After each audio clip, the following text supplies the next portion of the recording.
Good afternoon, or good morning, or good evening, wherever this may find you.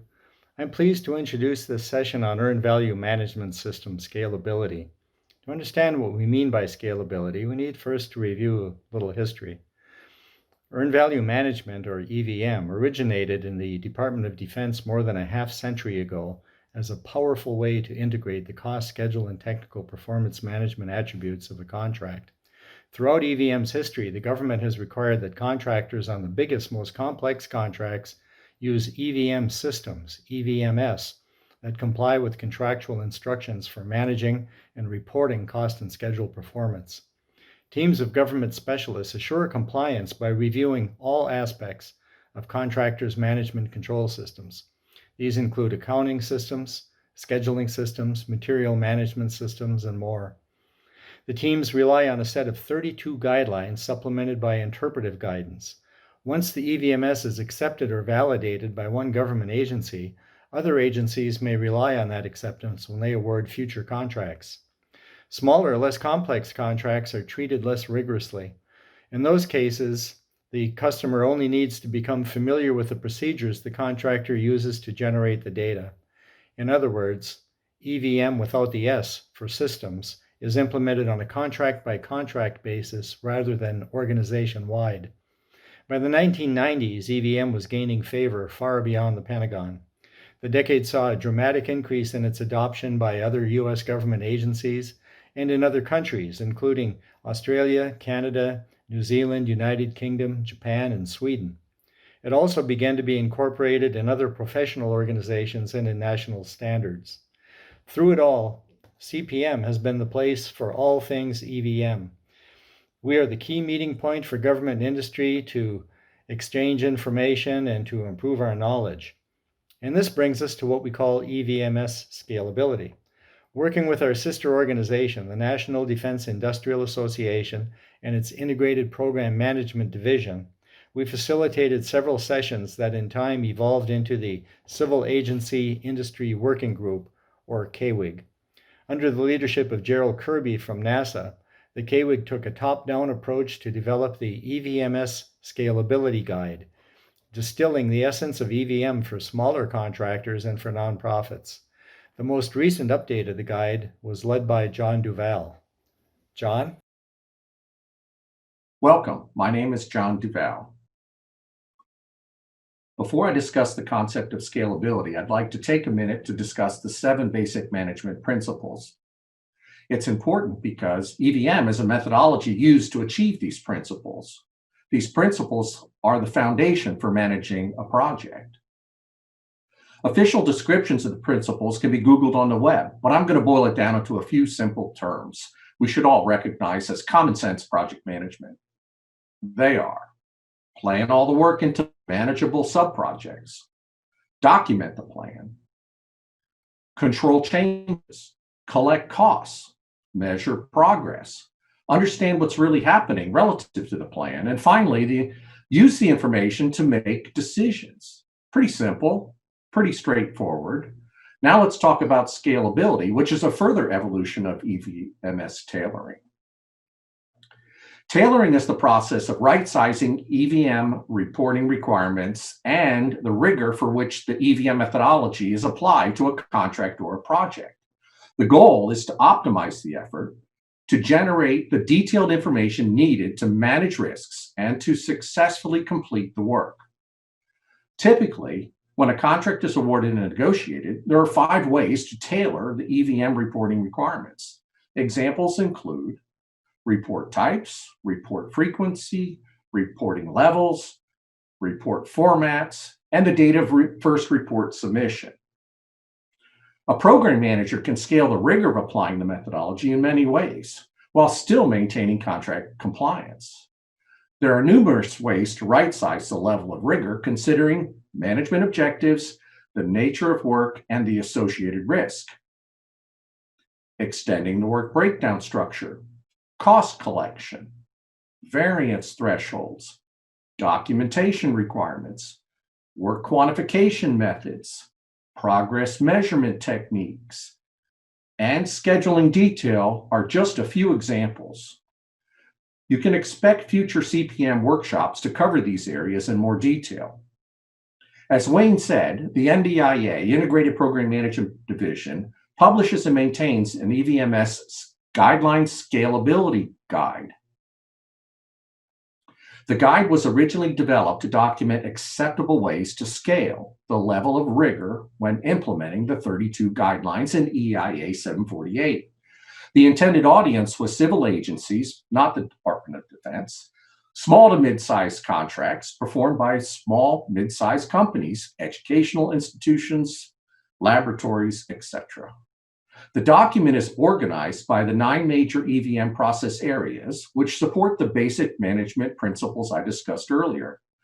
Each process area is described, and for each guideline relating to that process, there's a description of the guideline requirement, benefits realized, suggested approaches to scaling the implementation of the guideline, typical products produced, and references to industry best practices.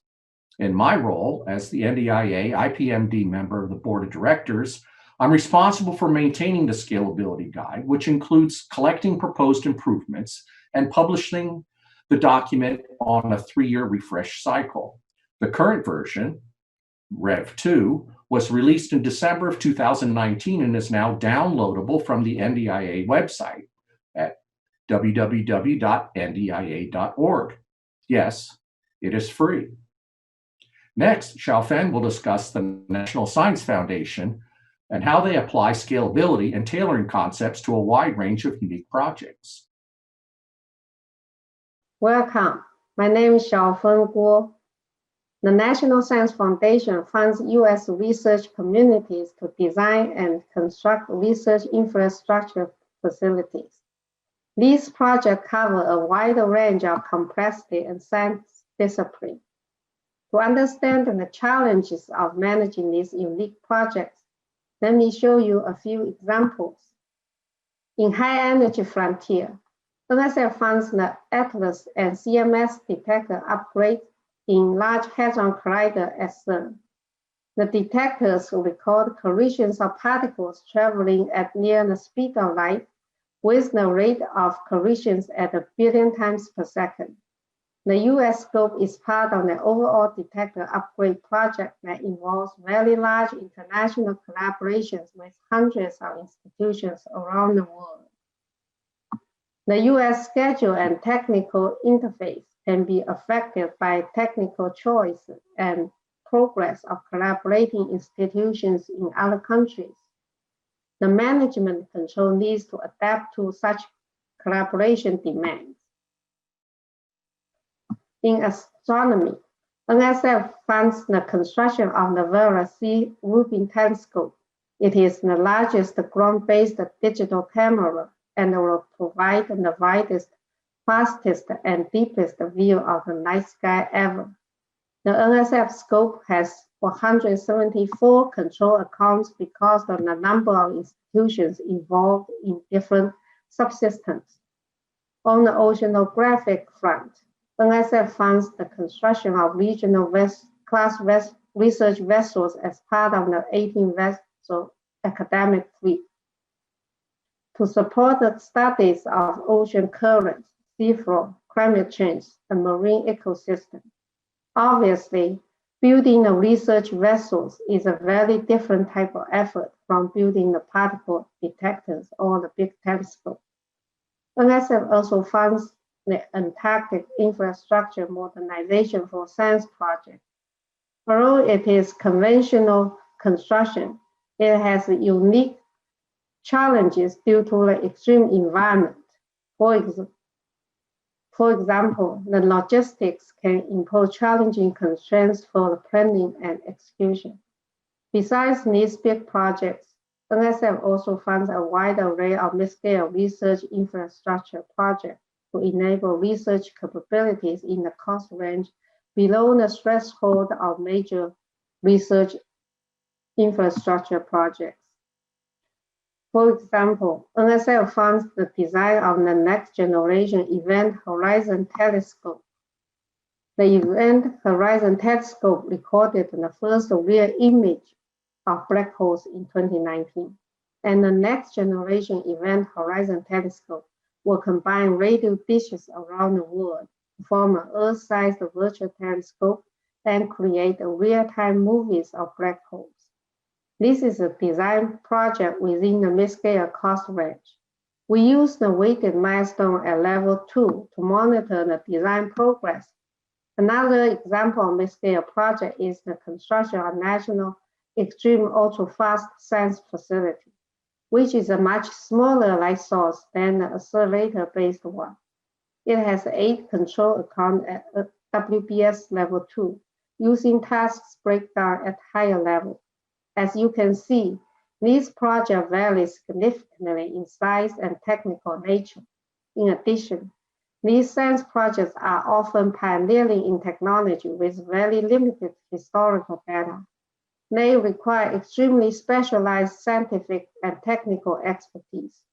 There is no one-size-fits-all solution, and the project management approach needs to adapt to the unique demands of each project. For major facilities projects, NSF established a comprehensive process to tailor the EVMS to each project. The NSF's EVM tailoring means applying the EIA 748 guidelines to fit the project while addressing all 32 guidelines. It includes 3 key aspects. First, the iterative and parallel development of project baseline and the project EVMS. The project is reviewed by external panels at different stages in the development process. The review is a joint evaluation by technical experts and EVM experts. The panel provides recommendations to the project team in this iterative process. Second, instead of performing organization-wide EVMS certification, NSF performs EVMS verification and acceptance for the project after the baseline is established. Third, NSF conducts EVMS surveillance concurrently with technical progress reviews. Such a process allows tailoring EVMS to each project. For mid-scale projects, NSF recognizes that the full implementation of 32 guidelines may add unnecessary burden to the project with management support limited by the project size. It also recognizes that the mid-scale projects are less complex and do not require the same level of data detail. Therefore, NSF does not require full implementation of EVMS for mid-scale projects. Instead, NSF encourages the use of scaled EVM as a management tool. NSF established a scaled EVM practice guide and a process to assist the project utilizing scaled EVM. NSF scaled EVM focuses on the 7 basic management principles. NSF conducts informal assistance review and assesses the project in the following 4 process areas. 1, defining and organizing the project. 2, establishing project baseline and contingency. 3, progress and performance monitoring. 4, management, analysis, and control. NSF focuses on 17 guidelines that directly support these 4 processes to adhere to the 7 basic principles. The recommendations from such assessment are provided to the project to incorporate into the project execution plan. Projects are monitored via monthly reports and 4 meetings with NSF management team to ensure the agreed process are followed. The scaled EVM allows mid-scale projects to benefit from EVM sound management methodology while minimizing the burden. It makes EVM more accessible and provide a valuable tool for the oversight of mid-scale projects.